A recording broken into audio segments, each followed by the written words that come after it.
মজার খাবার থাকলেই শুধু হবে না, খেতে পাওয়াটাও কিন্তু একটা শিল্প। কি বলেন আপনারা? হ্যালো ভিউয়ার্স, আসসালামু আলাইকুম। তো ভিডিওটা সকাল থেকে শুরু করেছি, সকাল চা আর রুটি দিয়ে।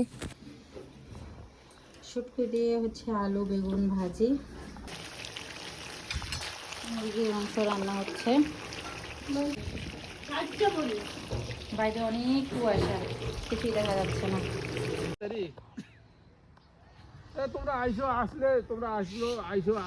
আপার রান্নাঘর দেখেন কত টিপটাপ, আর এগুলো সব কিন্তু হচ্ছে ওর খড়ি আর পাতার বস্তা। একবেলা রান্না করে তারপরও দেখেন খড়িগুলা কি সুন্দর করে গুছাইয়ে রাখছে, যেগুলো সব কিন্তু হচ্ছে খড়ি।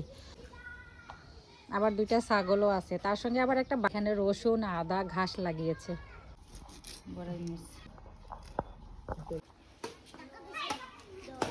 ওরা হচ্ছে ব্যাডমিন্টন খেলতেছে, এই যে।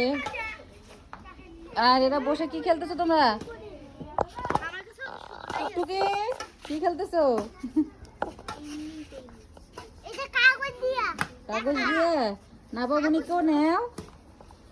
রাস্তা দিয়ে একজন সাইকেল চালাচ্ছে, অনেক বাতাস, ঠান্ডা আজকে সেই বাতাস। নাবামণি কি খাচ্ছ আম্মু? বিস্কিট। আসলাম মানুষের দ্বারা 200 টাকার বাজার নাকি এখানে, চিন্তা করা যায় এত দাম। সকালবেলা গেলে বাজারে বেশি দাম, বিকালবেলা নাকি কম দাম। এই মাছগুলা 4 ভাগ হবে, দেওয়ানি নাই, এই জন্য বড় ভাবে মাছ উঠাই নিল। তাই এক বালতি আমার মেয়ে বালতি নিয়ে আসলো। কত বড় বালতি, ভাগিদারি পুকুরের আসল। এই যে পুঁটি ট্যাংরা সবই ভাগ হবে, ভাগের সময় গোলমাল করেন না। চারটা চারটা করে ট্যাংরা মাছ।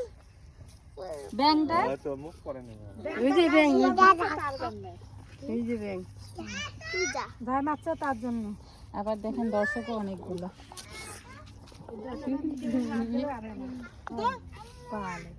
ইয়ার জন্য 2 টাকা দাও দেবো তো আনবো।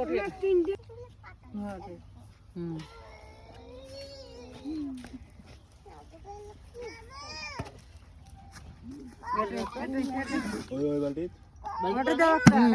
তোমার বাড়ি যেটা দাও।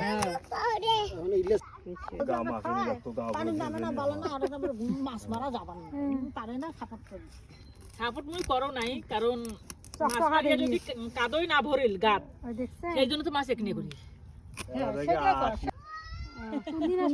করি।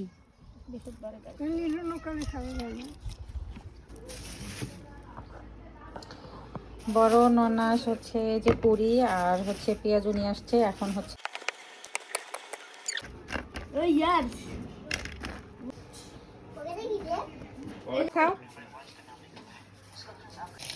বড় ননাস হচ্ছে গাছ থেকে ছেড়ে দেখেন কাঠ কাছে নিয়ে আসছে, তাই বললো রাতে রান্না করার জন্য। তো এখন ঝটপট হচ্ছে এটা ইন্ডাকশনে রান্না করে দেবো। দেখেন সিমগুলা কি সুন্দর একেবারে টাটকা। নতুন যারা আমার ভিডিওটা দেখতেছেন অবশ্যই ফলো দিয়ে পাশে থাকবেন। আল্লাহ হাফেজ।